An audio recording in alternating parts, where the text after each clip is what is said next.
નમસ્કાર, સીએનબીસી બજારની આ ખાસ રજૂઆતમાં આપનું સ્વાગત છે. હું છું ચાંદની શુક્લાના માર્કેટ ટ્રેન્ડ. એમાં આજે ચર્ચા કરવાની છે તો H1B વિઝા ફીસમાં જે વધારો થયો છે, ટ્રમ્પની જે જાહેરાત થઈ ભારતીય આઈટી કંપનીઓ પર અને માર્કેટ પર સીધી અસર જોવા મળી.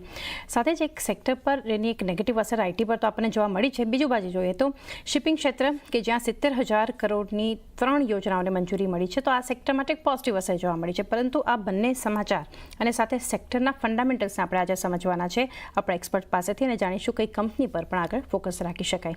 ખાસ રજૂઆતમાં આપણી સાથે જોડાઈ રહ્યા છે માર્કેટ એક્સપર્ટ જગદીશ ઠક્કર. જગદીશજી, સ્વાગત છે ખાસ રજૂઆતમાં. અને આઈટી અને શિપિંગ પર આપણે ચર્ચા કરવાની છે. સૌથી પહેલાં આઈટી સાથે શરૂઆત કરીએ, કારણ કે ઘણું મહત્વનું આ સેક્ટર બજાર માટે, ઇકોનોમી માટે. અને જ્યારથી આપણે એક અનાઉન્સમેન્ટ જે જોયું છે H1B વિઝા ફીસ, ઘણા એના અલગ અલગ નોર્મ્સ પણ છે, ટર્મ્સ એન્ડ કન્ડિશન્સ છે, કારણ કે ન્યૂ એપ્લિકન્ટ્સ માટે આ ઇમ્પ્લિમેન્ટ થવાનું છે. પરંતુ કઈ રીતે તમે જોઈ રહ્યા છો આની એક અસરને? ઓવરઓલ આઈટી માટે પણ આપણે હંમેશા ચર્ચા કરીએ છીએ, કારણ કે હવે અર્નિંગ સિઝનની પણ આપણને દિગ્ગજ કંપનીઓ સાથે શરૂઆત થતી હવે એક જ સપ્તાહમાં આપણને દેખાશે. એક વ્યૂ લઈએ સેક્ટર માટે ઓવરઓલ. ગુડ આફ્ટરનૂન ચાંદી. જે રીતે આઈટી કંપનીઝ પર એક યુએસ એડમિનિસ્ટ્રેશને એક સ્ટીપ હાઇક H1B વિઝા પર નાખ્યો છે. મોટાભાગના એનાલિસ્ટનું એવું કહેવું છે કે this is going to be a big blow, very sharp, પણ એ બહુ ફેટલ પુરવાર નહીં થાય. સપ્ટેમ્બરની 19મી તારીખે પ્રેસિડેન્ટ ડોનાલ્ડ સાહેબે એક એક્ઝિક્યુટિવ ઓર્ડર સહી કર્યો અને જે રેઝિંગ છે H1B વિઝાની જે ફીસ છે એ $1,000 કરી નાખી. જે શરૂઆતમાં તમે જુઓ, શરૂઆતો લગભગ $1,500 આસપાસ હતી. અને આ એક ફર્મને સ્ક્વીઝ કરવા માટેનું અને ટેક ટેલેન્ટને અમેરિકાથી, ફોરેનથી આવવા માટે થોડા ડિસ્કરેજ કરવા માટેનું હતું. અને ડિપેન્ડન્સ એક રિડ્યુસ કરવા માટેનું એક આ પગલું એમણે કહ્યું છે. એક નુવામાનો રિપોર્ટ આવ્યો હતો અને એમને કહેવું હતું કે most Indian IT companies are not likely to pay this kind of a fee. કારણ કે H1B વિઝામાં તમે જો સેલરી જુઓ આ બધા પરની, તો $80,000 થી $1,20,000 રેન્જની અંદર હોય છે. અને એમાં બીજા જો $1,00,000 ઉમેરવાના આવે તો આઈ ડોન્ટ થિંક સો કે એ લોકોને it is going to be a viable. હવે એના કરતાં કંપની હવે બીજું એક નવું એક રસ્તો શોધી રહ્યા છે. કારણ કે કંપની એવું માની રહી છે મોટાભાગની કે ઇન્ડિયન આઈટી કંપનીઝ છે, they will mitigate this impact. એટલે by hire near offshoring or near shoring અને જે લોકલ ટેલેન્ટને હાયર કરશે. એક શિફ્ટિંગ સ્ટ્રેટેજીસ આ પર્ટિક્યુલર કંપનીઓ અત્યારે રહી છે. જે નિયર શોરિંગ કહીએ છીએ, ફોર એક્ઝામ્પલ, જે અમેરિકાથી નજીકમાં છે, કેનેડા અને લેટિન અમેરિકા જે અમેરિકાથી ક્લોઝ છે. બીજું કે લોકલી હાયર કરવાના જે ત્યાંના ટેકનોક્રેટ છે, એટલે એ લોકોનું જે ડિપેન્ડન્સ છે આપણા ઇન્ડિયનના જે ટેકનોક્રેટ છે એના પર ઓછું થાય. ઇન્ક્રીઝ ઓફશોરિંગ કરવાનું અને ઇન્ડિયા અને અધર કોસ્ટ ઇફેક્ટિવ માર્કેટ્સમાંથી આ વસ્તુ ચાલુ કરવી. અને બીજી બધી કંપનીઓ સાથે to renegotiate the contract with this કે તમે પાર્ટ ઓફ ધી બર્ડન તમે પોતે થોડો લો, part of the burden we will share it. એટલે શોર્ટ ટર્મ અને લોંગ ટર્મ આ એક રિસેટ આખી એક સ્ટ્રેટેજી કરવી પડશે. મેં તમને કહ્યું તે પ્રમાણે જે પ્રેશર આવ્યું છે તો અનએવોઇડેબલ છે. અને નિવામાનું પોતાનું પ્રિડિક્શન એવું કહેવું છે કે eventually the industry will absorb the shock. અને મીડિયમ ટુ લોંગ ટર્મમાં તમે સિચ્યુએશન જુઓ તો ઇટ વિલ બી સ્ટેબિલાઇઝ અને company will discover more ways to do the business efficiently. અને એક્ઝિક્યુટિવ જે સાઇન કર્યો છે એ ટફર એન્વાયરમેન્ટ છે ઇન્ડિયન આઈટી માટે. At the same time rethinking is been already going on. અને Indian people are definitely genius to find the way out of this. મેં તમને કહ્યું છે ઘણા બધા ઓપ્શન છે. નિયર શોરિંગના, hiring locally, increase offshoring, renegotiating contracts, ઘણી બધી વસ્તુ છે. એ સમય લાગશે થોડો. ઓફકોર્સ આપણે જાણીએ છીએ કે અત્યારે મોટાભાગની ઇન્ડિયન આઈટી કંપનીઝમાં જે જાતના આપણે જોયા છે, તમે ઇન્ફોસિસ જુઓ, કોપર જુઓ, પર્સિસ્ટન્ટ સિસ્ટમ જુઓ, TCS, ઇન્ફોસિસ, દરેકમાં આપણે બહુ મોટો તીવ્ર ઘટાડો જોયો છે. સમ ઓફ ધીસ કંપનીઝના ભાવ તો લગભગ 52 વીક લોની આસપાસ આવી ચૂક્યા છે. એટલે it's a phase that will definitely pass away. પણ ફોર ધ ટાઈમ બિંગ ચોક્કસ એવું કહી શકાય કે ઇન્ડિયન આઈટી કંપનીઝ માટે this are not a good news. Definitely એક સમાચાર જે છે ખાસ કરીને આપણને ભારતીય બજાર માટે તો અને ભારતીય આઈટી કંપનીઓ માટે વધારે ખાસ કરીને એક પોઝિટિવ નથી. એ પણ એક આપણે ખાસ કરીને ચર્ચા કરી. માર્કેટ સ્મિથ ઇન્ડિયાના મયુરેશ જોશી પણ હવે આપણી સાથે ખાસ ચર્ચામાં જોડાઈ ગયા છે. મયુરેશજી, સ્વાગત છે આપનું પણ ખાસ રજૂઆતમાં. અને આઈટી પર આપણે ચર્ચા કરી રહ્યા હતા, કારણ કે જે રીતે આપણે જ્યારથી અનાઉન્સમેન્ટ H1B વિઝા ફીસ હાઇકને લઈને આપણે જોઈ રહ્યા છીએ, ન્યૂ એપ્લિકન્ટ્સ માટે જોકે લાગુ થશે, પરંતુ આ સમયે જ્યારે અનાઉન્સમેન્ટ પણ થયું હતું ત્યારે ઇનફેક્ટ અમુક મિડ કેપ આઈટી કંપનીઓના મેનેજમેન્ટ તરફથી પણ નિવેદનો આવ્યા હતા કે ડિપેન્ડન્સી ઓલરેડી એમણે ઓછી કરી છે, પરંતુ ક્યાંક ને ક્યાંક આપણે મયુરેશજી જોયું કે હજુ સુધી આ સેક્ટરને એક અસર જે છે ખાસ કરીને કંપનીઓ પર, સ્ટોક્સ પર આપણે જોઈ રહ્યા છીએ, પરંતુ કઈ રીતે આને એક સમજવું જોઈએ લાંબા ગાળા માટે સેક્ટર પર, કઈ રીતે આપ આઉટલુક અહીંયાથી શેર કરશો? Very good afternoon. નહીં, બે વસ્તુ. પહેલી વસ્તુ આઈ થિંક જે એક્ઝિસ્ટિંગ આઉટસોર્સિંગ મોડલ છે આઈટી કંપનીઝનો, that is going to have a significant amount of transition અને ટ્રાન્સફોર્મેશન. આ એટલા માટે છે કે આઈ થિંક જે નવા એઆઈ ટૂલ્સ આવી રહ્યા છે અને જે નવા પ્લેટફોર્મ્સ આવી રહ્યા છે packed by these AI tools, I think they are very very significant. કારણ કે ગ્લોબલ લેન્ડસ્કેપમાં જેવી રીતે ઘણી બધી કંપનીઝ પ્રોડક્ટ્સ ઉપર અને નવા પ્લેટફોર્મ્સ ઉપર સપોર્ટેડ બાય એઆઈ ટૂલ્સ લઈ આવી રહી છે, that might revolutionize and transform the entire IT processing generally.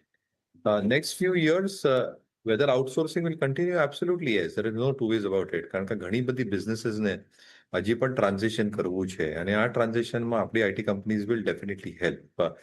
હવેવર I think જે માર્જિન એક્સપેન્શન રહેશે એ નવા બિઝનેસીસમાં રહેશે, which will probably mean newer platforms and valuations will probably go there as well in terms of newer technologies. આટલા માટે I think આપણા IT કંપનીઝને એક significant investment કરવી પડશે, not just in terms of creating these new platforms, but also scaling their existing resources. તો આઈ think જે time અને cost બેઉ ફેક્ટર્સ લાગશે એ બધી ટ્રાન્સફોર્મેશન કરવા માટે એને સમય લાગશે. અને in this transition period I think જે એક્ઝિસ્ટિંગ ઓર્ડર ફ્લોઝ આવશે will come with margins. Pricing નો I think શું થશે with the traditional orders over the next few quarters is one perspective to be looked at as well. અને આટલા માટે મારા હિસાબે I think as this transformation happens, companies which stand out to these transformations might actually succeed. Short term, I think again from a near term perspective, કેવી રીતે Trump ટેરિફ્સનું I think respective sectors ઉપર એક પ્રભાવ રહેશે. Salary hikes માટે next 1-2 quarter માટે respective companies will take an EBIT margin hit. અને આટલા માટે I think how orders will flow through for all these factors put together એ રહેવાનું રહેશે. આટલા માટે I think overall for the sector we have maintained a neutral view for a long period of time. અમારી હિસાબે I think we are still continuing with that view. All these changes and transformation elements which will happen, again, I think the companies which probably come out faster, they might succeed. તો એ જવાનું રહેશે. I think કઈ companies આમાં I think successful રહેશે in this entire transformation in the next few quarters. Definitely. તો એક focus હવે આપણને એક જે રીતે મયુરેશજી જણાવી રહ્યા છે આ સમયમાંથી કઈ રીતે કે કંપની એક પોઝિટિવલી એક બહાર આવશે એ પણ હવે આવનારા ક્વાર્ટર્સમાં, કારણ કે હવે આપણે જે રીતે વાત કરી હતી કે નેક્સ્ટ વીકથી અર્નિંગ સિઝનની પણ શરૂઆત દિગ્ગજ આઈટી કંપનીઓ સાથે જ પણ કરશું, એ પણ જે છે ક્વાર્ટર ઘણું મહત્વનું રહેશે. પરંતુ સ્ટોક સ્પેસિફિક હવે રેકમેન્ડેશન પણ જાણીએ. જગદીશજી, સેક્ટર પર ઓવરઓલ એક ચર્ચાનો આઉટલુક તમે શેર કર્યો છે, પરંતુ આઈટી પર અત્યારે તમને કઈ કંપની એ રીતે જોઈ રહ્યા છો ફંડામેન્ટલી જોઈએ તો લાંબા ગાળા માટે એક સારી હોઈ શકે જ્યાં રોકાણની એક તક છે? આની તમે જુઓ તો લગભગ અક્રોસ ધ બોર્ડ એવી એક પણ કંપની તમને આઈટી સેક્ટરમાં નહીં દેખાય કે which is performing better than the previous month. લગભગ દરેકની અંદર છેલ્લા એક વીકમાં, એક મહિનામાં, 3 મહિનામાં તમને ચોક્કસ ડાઉનવર્ડ ટ્રેન્ડ ચોક્કસ દેખાશે. પણ મેં તમને કહ્યું કે એક આપણે હંમેશા મંત્ર જાણવાની બહુ જરૂર છે કે એ દિન બી બીત જાયેંગે. આજે નહીં તો કાલે કોઈક ને કોઈક એનું સોલ્યુશન આવી જશે. મેં તમને 3 કે 4 ઓપ્શન્સ જે છે કંપનીઓ કન્સિડર કરે છે, એ કંપનીઓ એ રીતે પોતાનો કોઈને કોઈક રસ્તો શોધી કાઢશે. અને શક્ય છે કે અત્યારે જે નેગોશિએશન ચાલી રહ્યા છે અમેરિકામાં, આપણા કોમર્સ મિનિસ્ટર ત્યાં જ છે, પિયુષ ગોયલ સાહેબ, અને ઇવન આપણા ફોરેન મિનિસ્ટર પણ ત્યાં જ છે. અને કંઈક એવું BTAની અંદર બાયોલેટરલ ટ્રેડ એગ્રીમેન્ટમાં કોઈક એવું વસ્તુ, કોઈક રસ્તો નીકળે અને કોઈક એવી રિક્વેસ્ટ થાય તો કદાચ આ વ્યૂ પણ કરી શકે. બીજું એ પણ જાણવાની જરૂર છે ચાંદી કે હવે એ લોકો આ H1B વિઝાને સ્ક્રેપ કરીને વેજ બેસ્ડ 4 કેટેગરીમાં એ લોકો એને ડિવાઈડ કરવા માંગે છે કે A, B, C, D, અને એ રીતે આ H1 વિઝાને ભવિષ્યમાં સ્ક્રેપ પણ કરે તો પણ નવાઈ નહીં. એનીવે, હજી તો ખાલી ઇટ્સ અ કન્સલ્ટેશન પેપર, હજી એ આવ્યું નથી કોઈ જાતનો એના પર એક્ઝિક્યુટિવ ઓર્ડર. તો એ પછી જ્યારે આવશે ત્યારે આપણે ચર્ચા કરીશું. પણ અત્યારે જે વસંગી જે બધે all the companies, as I told you કે લગભગ દરેક કંપની રેડની અંદર જ ચાલે છે. તો my choice will be emphasis limited. અત્યારે એનો ભાવ છે ₹2,738. ₹10 ફેસવીનો શેર છે. લગભગ 91-92 EPS પર અને 20 કે 31 પ્રાઇસ ટુ અર્નિંગ રેશિયો પર આ શેર ટ્રેડ કરે છે. ઓલ ટાઈમ હાઈ એનો ગયો તો લગભગ લાઈફ ટાઈમ હાઈ તો 3637 આસપાસ ગયો હતો. 52 વીક લો તમે જુઓ તો 3200-3300 આસપાસ હતો. 52 વીક લો તો લગભગ 2100-2200ની આસપાસ અત્યારે મિડવેની અંદર આ શેર આવીને ઉભો છે. મારું માનવું છે કે this particular share will definitely be able to emphasise talking the kind of the business the company is doing. એટલે એના ઇમ્પેક્ટ તો દરેકને પડવાના જ છે. પણ તમે જે મેં તમને કહ્યું તે hiring out the technocrats abroad with H1B visa comparatively આનો સ્ટેક થોડો ઓછો છે. એટલે આ અત્યારે 2739 ભાવ ચાલે છે. મારું માનવું છે કે આ જ્યારે પણ એનો કોઈક ને કોઈ સોલ્યુશન આવશે. રિસેન્ટલી એનો ભાવ નીચે પણ ગયો હતો. તમે જુઓ તો somewhere in month of July it has already touched 2619 also. So this is almost at a lower level. So long term માટે જે રીતે મયુરેશભાઈ કહ્યું કે આજે ને કાલે ઘણા બધા પીપ્સ એન્ડ બર્ડ્સ એમાં રહ્યા છે, including the AI. So with this, even you buy at 2740, stop loss should be 2650. અને મને એવું લાગે છે કે over a period of 2 to 3 years, this particular share will definitely gain 52-week high of 3300 rupees. અને કદાચ 5 વર્ષમાં એનો જે લાઈફ ટાઈમ હાઈ છે 3700 એ પણ આવી શકે છે. એમ્ફેસિસ માટે અહીંયાથી એક સલાહ આવતી જોઈ રહ્યા છે જગદીશજી તરફથી. એમ્ફેસિસ જ્યાં 2650નો સ્ટોપ લોસ તમારે ધ્યાનમાં રાખવાનો છે, 3300 એટલે 3300 અને 3700 તો લોંગ ટર્મ માટેના એક ટાર્ગેટને ધ્યાનમાં રાખીને એમ્ફેસિસ. મયુરેશજી, આપની પાસેથી જાણીએ આઈટીમાંથી એ કંપની પર આપ સલાહ આપશો. I absolutely agree with Jagdishbhai. અને અમારા હિસાબે પણ માર્કેટ ઇન્ડિયામાં emphasis is something that we continue preferring. We have liked this over a period of time and we continue liking this. I think જેટલા પણ જગદીશભાઈને ફેક્ટર્સ કીધા છે એના ઉપર I think if I just have to add a couple of things. પહેલી વસ્તુ I think in this entire AI journey અને IA journey બેઉ automation as well as information technology in terms of artificial intelligence. I think આ બેઉ વસ્તુમાં emphasis has probably gained significant strides. આજની તારીખમાં પણ તમે જે જોજો તે એજન્ટિક AI એજન્ટ્સ છે એમાં I think almost more than 60-65% of their revenue order booking stacking up in that direction. અને એ વધતું જશે. તો જેવી રીતે હું કહેતો હતો I think select IT companies which are more adept and adopting these technologies faster. Emphasis has probably done that far earlier than many other companies on the street. અને આટલા માટે I think જેવી રીતે આ ટ્રાન્ઝિશન રહેશે and as they keep on innovating, ક્યાં ના ક્યાં I think માર્જિન્સમાં પણ સુધાર જોવા મળશે. And if that probably starts shaping up, which we can get reflected in numbers, મારા હિસાબે I think we are just scratching the surface for Emphasis. I think this is just the beginning of a start of a long journey ahead, both in terms of the entire process itself. And I think that will reflect ultimately in price. So yes, અમે લોકોને પણ markets with ઇન્ડિયામાં emphasis કરવી. તો emphasis બંને experts તરફથી, જગદીશજી તરફથી, મયુરેશજી તરફથી આઈટી પર એમ્ફેસિસ માટે એક સલાહ પણ બનતી જોઈ રહ્યા છીએ. અહીંયા તમે ખરીદારી કરી શકો છો. તો એ સાથે જ એક બ્રેકનો સમય થયો છે અને બ્રેક બાદ આપણે ચર્ચા કરીશું શિપિંગ સેક્ટર પર.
સ્વાગત છે. એક વાર ફરી આ ખાસ રજૂઆતમાં આપનું અને શિપિંગ પર આપણે ચર્ચા કરીએ પહેલાં કેબિનેટે જે 70,000 કરોડ રૂપિયાના શિપિંગ અને મેરીટાઈમ પ્રોજેક્ટ્સને મંજૂરી આપી છે, જેમાં ફાઇનાન્શિયલ અસિસ્ટન્સ અને ડેવલપમેન્ટ સ્કીમનો પણ સમાવેશ થાય છે. CNBC TV 18 શિપિંગ સેક્રેટરી સાથે ખાસ ચર્ચા કરી હતી. આવો જોઈએ આ સેક્ટરને કઈ રીતે અસર કરે છે, એમનું શું કહેવું છે. Shipbuilding Financial Assistance Scheme builds upon an earlier scheme, which was the first version of the scheme. And the idea is to provide assistance to shipyards to bridge the gap between the cost of acquiring a ship abroad versus acquiring it in India. So this difference was about 15 to 20%.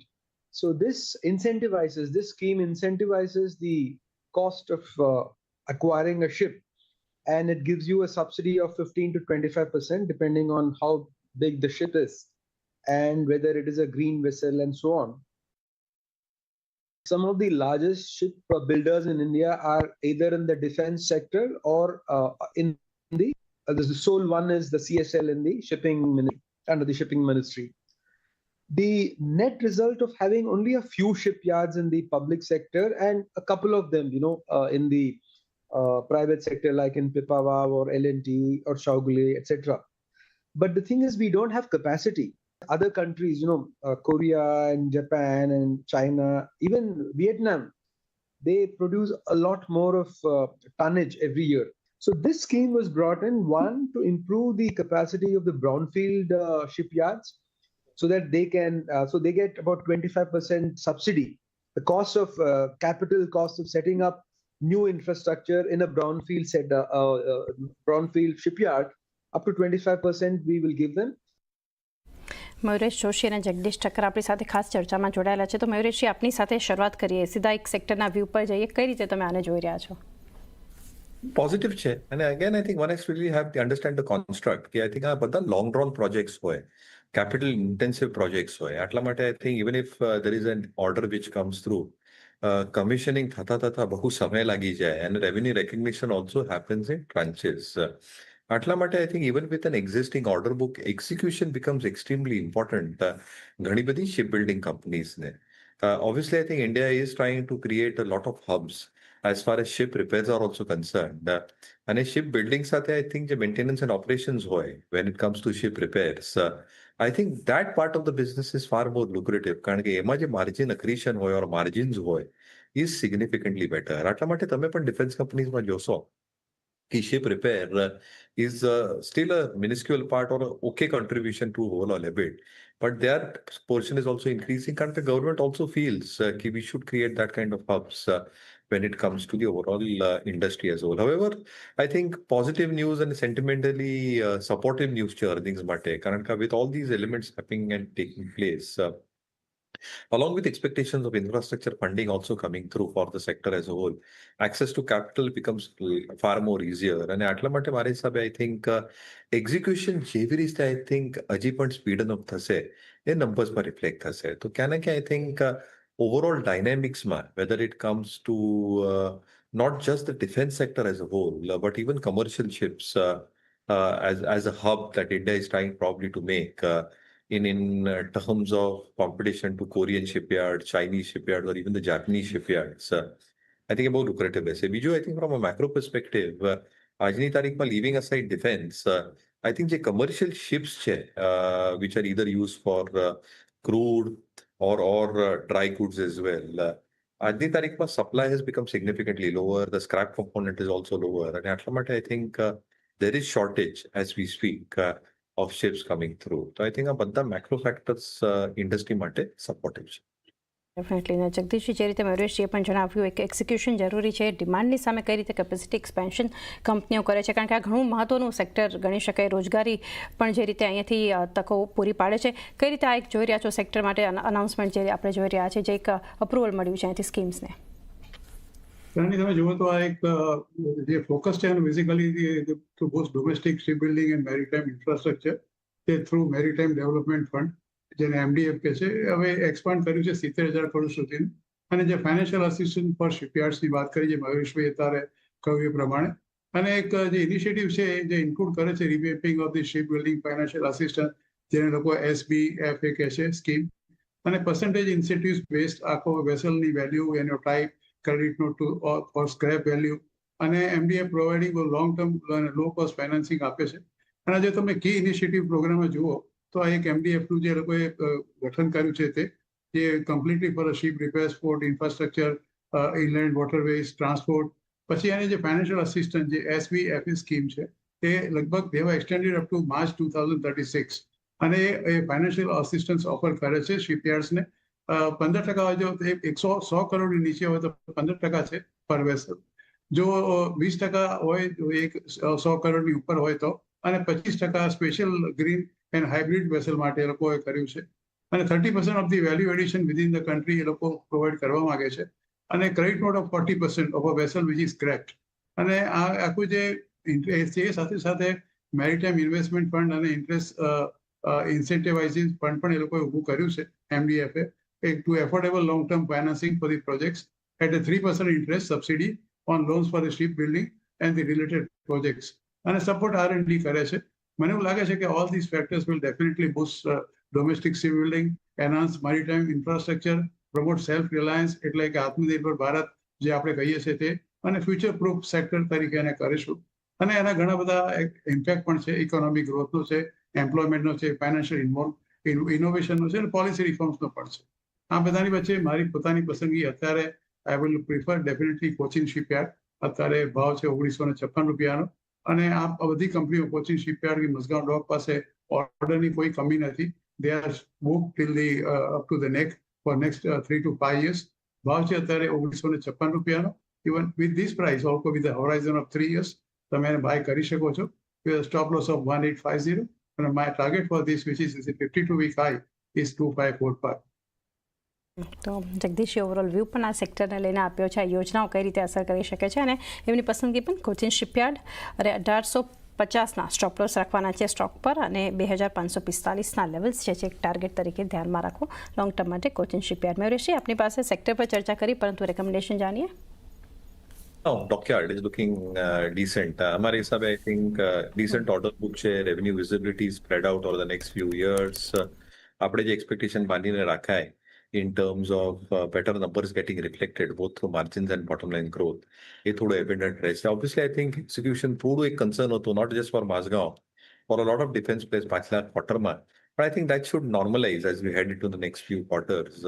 અને મારા હિસાબે I think as the normalization happens, in a significant manner in the next few months, the next few quarters, in numbers માં reflect થશે. એટલા માટે I think Mazgaon is something where ratings, ranking, institution holding, જે ઘણા બધા parameter તમે કેન્સિલમાં જોઈએ છે, કદાચ ફૂલફિલ થાય છે. ઓકે, તો મઝગાંવ ડોક મયુરેશજી તરફથી અને કોચિન શિપયાર્ડ જગદીશજી તરફથી આ સેક્ટર પર શિપિંગ પર પસંદગી. તો એ સાથે જ હવે રજા લેવાનો સમય થયો છે. જગદીશજી, આપના ડિસ્ક્લોઝર્સ જાણીએ. જે બી બેન સ્ટોકના ભલામણ મેં કરી છે, મારા પોતાના અંગત સ્ટોકમાં નથી મારા પોર્ટફોલિયો, પણ અમારી ભલામણમાં કે અમારા ક્લાયન્ટના પોર્ટફોલિયોમાં હોઈ શકે. હંમેશા શેર બજારમાં રોકાણ કરો તો ચોક્કસ તમારા નાણાકીય સલાહકારની સલાહ લઈને કરજો, અને એ સલાહને અનુસરજો. જે અભિપ્રાય આપની ચેનલ પર મેં આપને આપ્યો છે એ મારો અંગત અભિપ્રાય છે. Thank you very much Chani for inviting me on the show. જી મયુરેશજી, આપના ડિસ્ક્લોઝર્સ. જેટલા પણ સ્ટોક્સની ચર્ચા કરી છે, મારે પોતાની કઈ હોલ્ડિંગ નથી, બટ આ બધા સ્ટોક ક્લાયન્ટ સાથે કદાચ ડિસ્કસ કર્યા હશે. Clients may or may not have position in the stock discussed, but please consult your financial advisor before investing in any of the stocks discussed. જી જગદીશજી, મયુરેશજી, આપ બંનેનો પણ આભાર અમારી સાથે જોડાય અને ખાસ આપના વ્યૂઝ અને પસંદગી શેર કરી. તો એકવાર રિકેપ પર નજર કરીએ. જગદીશજી તરફથી આઈટી અને શિપિંગ પર જે પસંદગી છે, આઈટીમાં એમ્ફેસિસ 2650નો સ્ટોપ લોસ 3300 અને 3750ના ટાર્ગેટ સાથે, અને કોચિન શિપયાર્ડ 1850નો સ્ટોપ લોસ 2545ના ટાર્ગેટ. મયુરેશજી તરફથી છે એમ્ફેસિસ, એમના તરફથી પણ આ સ્ટોક પર લોંગ ટર્મ માટે ખરીદારીની સલાહ છે, અને શિપિંગમાંથી મઝગાંવ ડોક આ કંપની પર તમે ખરીદારી લાંબા ગાળા માટે કરી શકો છો.